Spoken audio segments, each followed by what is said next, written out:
Okay. PandaCast. PandaCast. Casting pandas. Gentlemen pandas. Panda Podcast. Panda podcast. Panda Podcast. PandaCast. PandaCast. Something. Anyway. I vote PandaCast. Okay. Anyway. Welcome to PandaCast. Sure. So the topic for today that we're going to be covering is something that is near and dear to our hearts. It is why animation is not necessarily for kids. It's a very good, true statement. Well, it's true because it's not just for kids. Okay. So we're in our mid-20s, right? And I'm a panda. I am infinite. Yeah, you're ageless. Timeless panda. Timeless panda. Okay, anyway. So growing up, right? We were like the kids of Disney. Grew up in the 90s. Cartoon Network, Nickelodeon. Animation was our lifeblood. Old school. Yeah. Cartoon Network, not new Cartoon Network. Which Right. not all Cartoon Network shows are bad, but most of them are pretty lame. And I love how they reboot a lot of like Old our childhood You're ones. right, yeah. You know, They like do. there's the new Scooby-Doo, which is totally hideous looking. Have you seen it? No, is it 3D? No, it's 2D, but it's like Bad? It's like stick figure animation. They're like puppets. No. Yeah. Is it like Flash puppet animation? Yeah. Oh yeah. It's bad. bad. It's dumb. Gross. But Okay. Anyway. And then there's Teen Titans Go, which is... Oh gosh, I haven't watched it, but apparently it's bad. I did see the little clip where they make fun of the fact that they are a reboot, and that I enjoyed, but I haven't. Self-conscious. Yeah, it's got its own like self-aware, like Pinkie Pie looking at the fourth wall type of thing going on. That's at least something. But okay. Anyway, so the point that we're trying to make here is that we grew up immersed in animation. I got really heavily into anime since I was in middle school, and by the time I was in high school, I was drinking up any anime I could get my hands on, and then from there. And anime is not for kids at all. Well, not all of it. Some of it can be. Can be, but the vast majority of it isn't. Just like I think animation currently can be for kids, or it can be for more of a young adult audience. And I think the reason that we connect to it so well is because as kids, animation taught us a lot of like principles, right? Like, I don't know about you, but probably when my parents were like sick of dealing with me as a small child, they would just put something on the TV and make me sit there. And we're kind of the first generation that could do that, right? In a lot of ways, yeah. Because like the generations before, I mean, I guess you could make your kids watch I Love Lucy, but like young kids you couldn't do that with. You had to like have your kids entertain themselves, go outside and play with dirt type of thing. And I think our generation was the first one that was like Saturday morning cartoons. Right? That was, I mean, a little bit ahead of us, but our generation especially was Saturday morning cartoons. Very much immersed. And we learned I learned a lot of life lessons from like Kim Possible, from, I mean, Disney movies? Any Disney movie ever. Yeah. So, like, The Lion King and, I mean, Snow White, I guess. I hated Snow White. The movie is not my favorite. But, I mean, you know what I'm getting at. Right. Basically, the whole mentality of learning a lot and connecting. It's something we all have in common to talk about, too. Like, you walk up to anybody in our generation and talk about a Disney movie, and it's, like, 100%. You know they're going to know what you're talking about. Of course. Like, if you're like, hey, do you remember the first time you saw Emperor's New Groove? Oh, my gosh. So many good jokes. Right. Like, I think that's... Not just lame kid humor, but, like, some of that was, like, very adult. It was, like, very adult themed, where you're just, like... If I'm not an adult, I would never have gotten that. But the thing is like, my point is, even Emperor's New Groove, which is not classic Disney, people know. Like Lilo and Stitch. There's Stitch stuff everywhere, and that's not exactly like a mainstream Disney princess movie, but it's still... Super good, except for when you ask somebody who's an older generation than us. Yeah. If you ask the generation above us, the ones that are having kids now, they're like, oh yeah, I think I saw that. Maybe my, like, you know what I mean? Right. Maybe I was dragged to that, but I think that the generation above us still views it as kiddie. Right. And I think that there's... And that's a disservice to it, in my opinion. Well, yeah, I think there's a lot to animation that can't be achieved as well with films to an extent.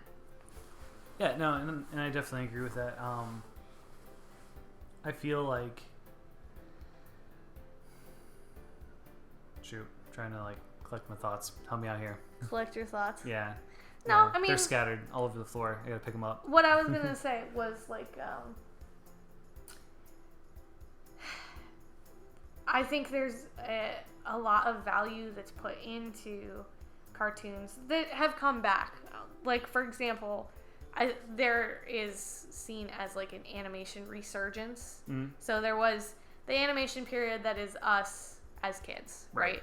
And then there is around, I don't know, 2005 to 2010 that there wasn't much animation happening. I mean, there was some. Right. There were some shows that were good, but for the most part, we can all kind of collectively agree that Cartoon Network and Nickelodeon kind of dropped the ball and went more towards the live action, really bad live action. Like, you know what I'm talking about? Like, where they had high schoolers that are like drama. It's like high school Desperate Housewives, but for like teenagers, I guess. You know, and it went through that period. And then recently, we've had great animation shows like My Little Pony, Gravity Falls, Legend of Korra, Avatar: Last Airbender. Well, Avatar kind of was one of the few that came during the death.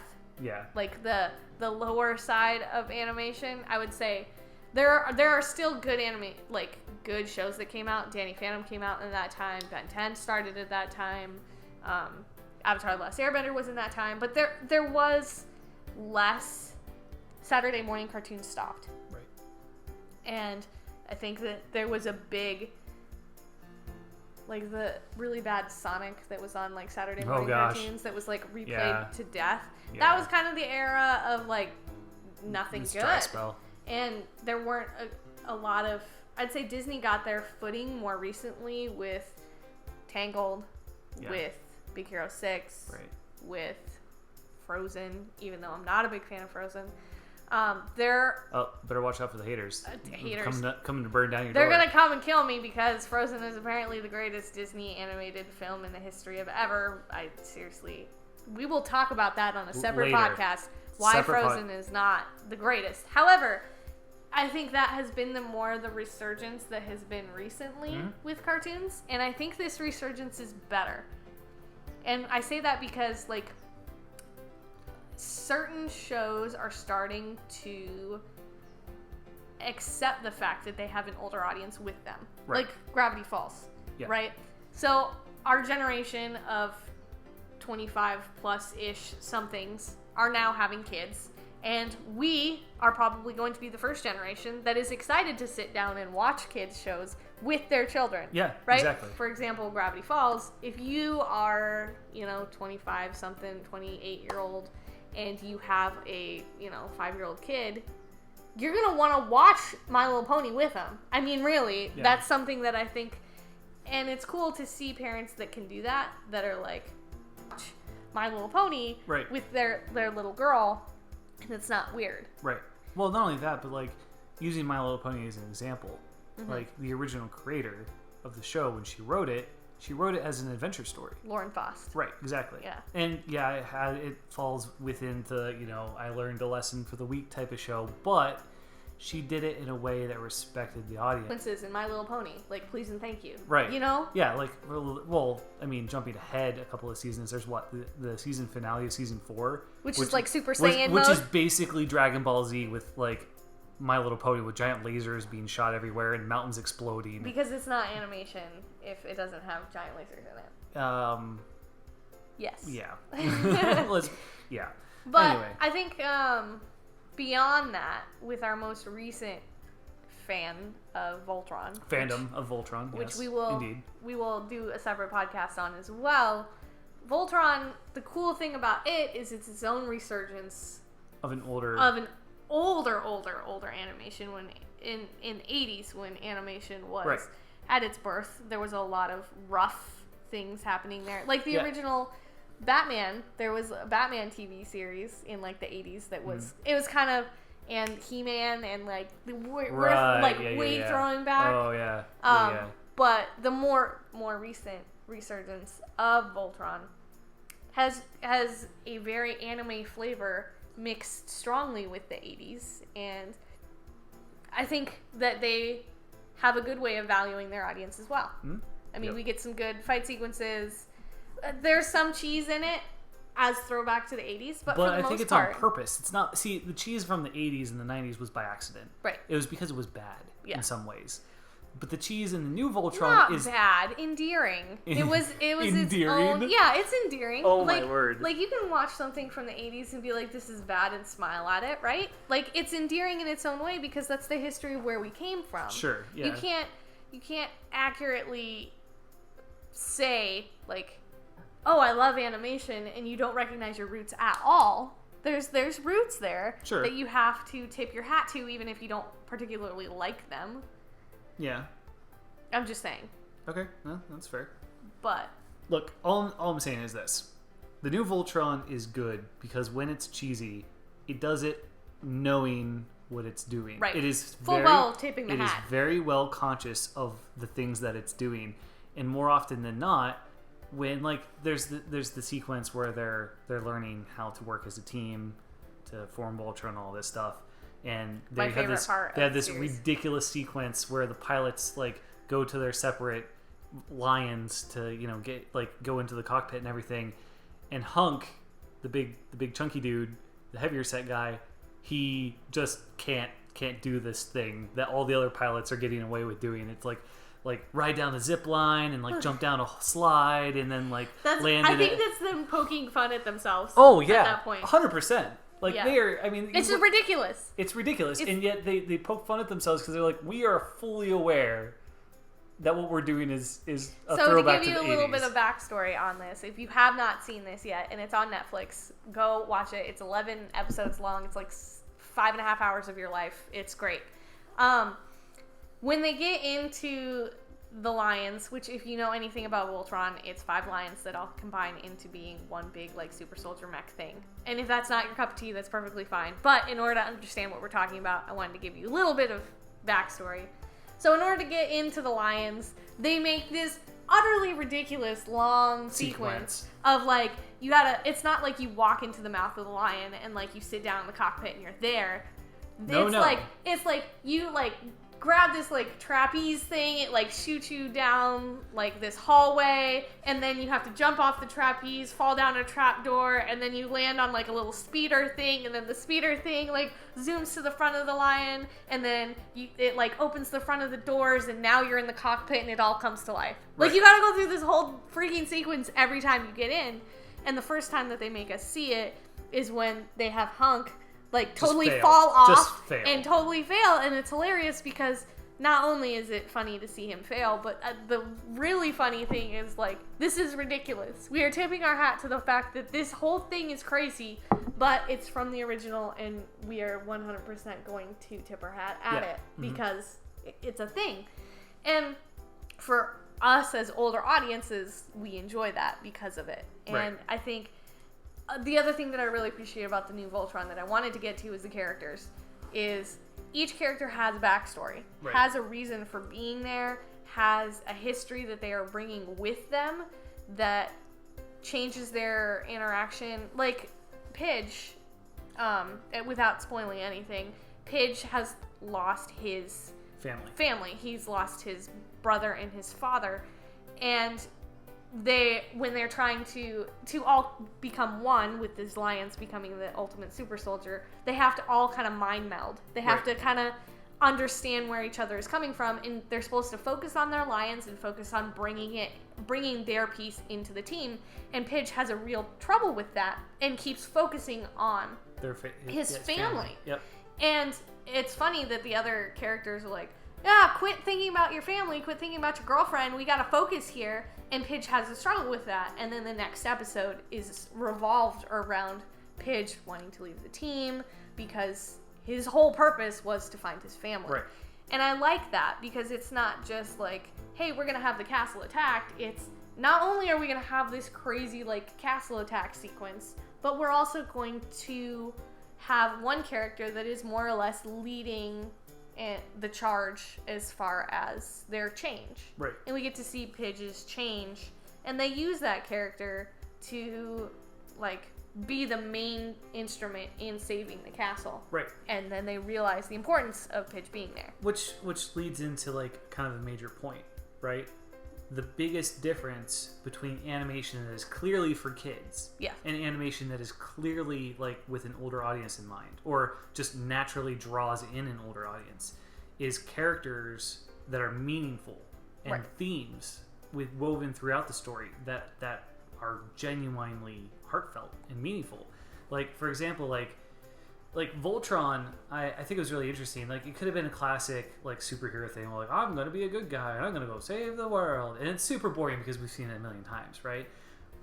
But instead, they focus on the realistic interactions of all these characters bringing some form of baggage into a group that has to work together to succeed.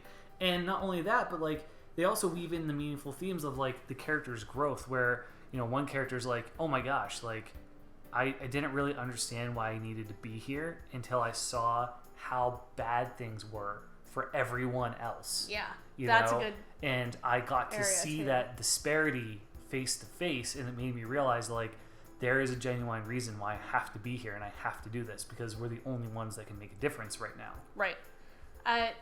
What was I going to say? Meaningful. Meaningful characters. Shoot.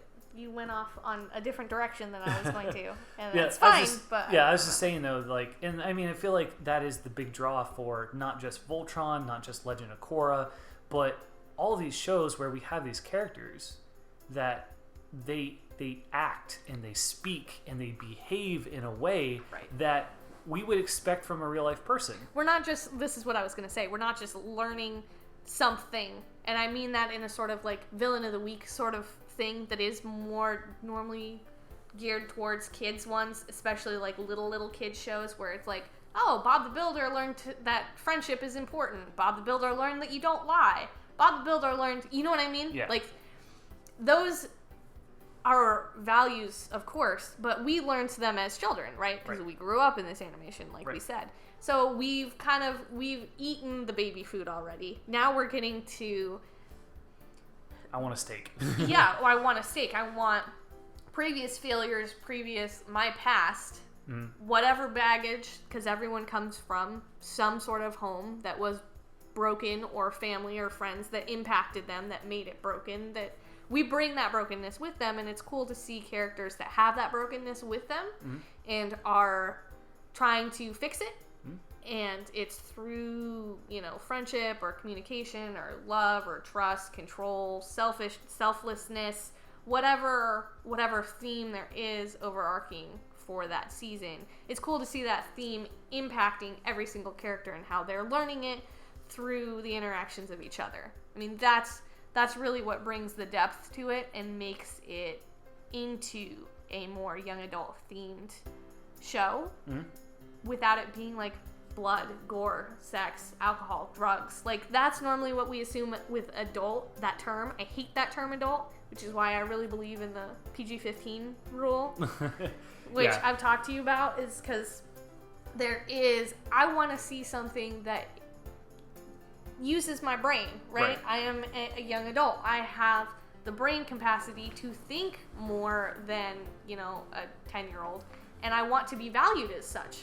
I want you to give me hard, gray area questions that the characters have to come up with fighting their past to, deal with. Yeah, and it's drawing the line between, like, there's vice.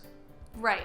Vice in the term of adult versus adult being like, no. More than just vice, more than just addiction or the easy things in life that people fall into. Like, we're talking about harder questions of, like, who are you as a person? Right.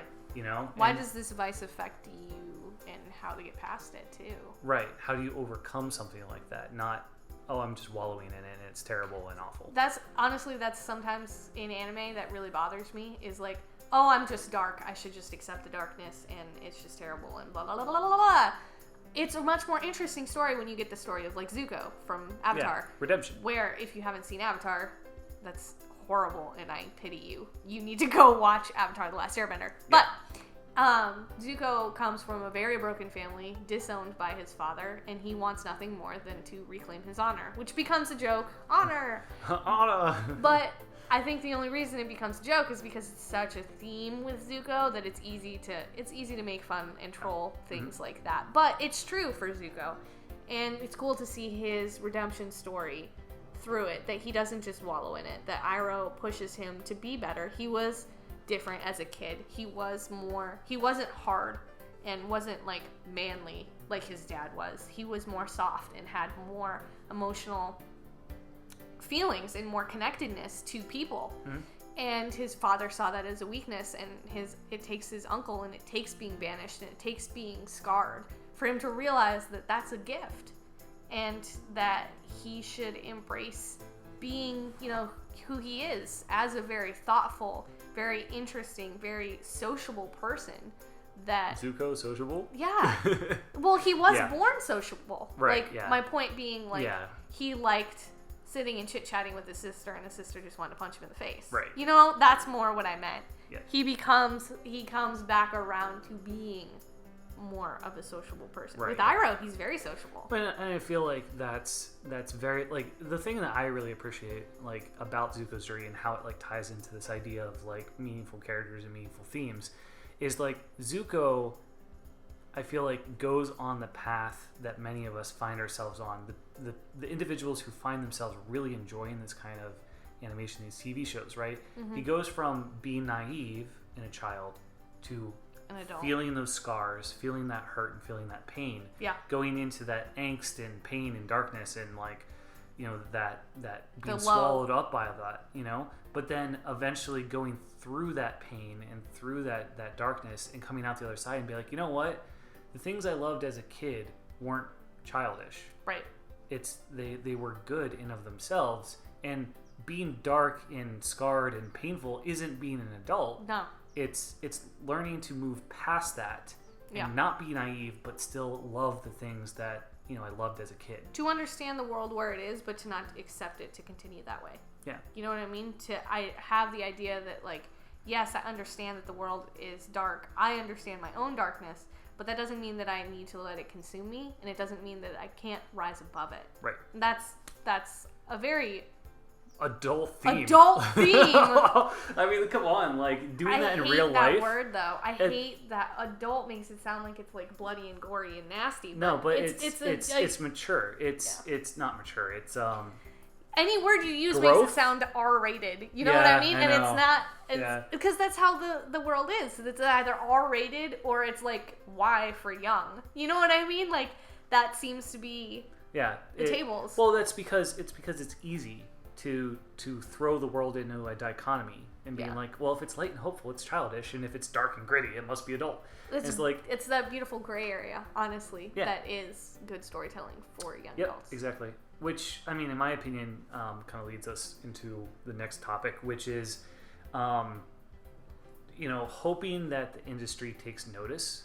Yes. And hoping that the industry as a large changes. I mean, do we still need animation for young kids? Yes. Of course. Do we need really gritty and gross, like, animation? Well, I mean, there are some artists that will argue that there's a place for that, and I'm not going to naysay that, but there's also an audience that wants not that. Exactly.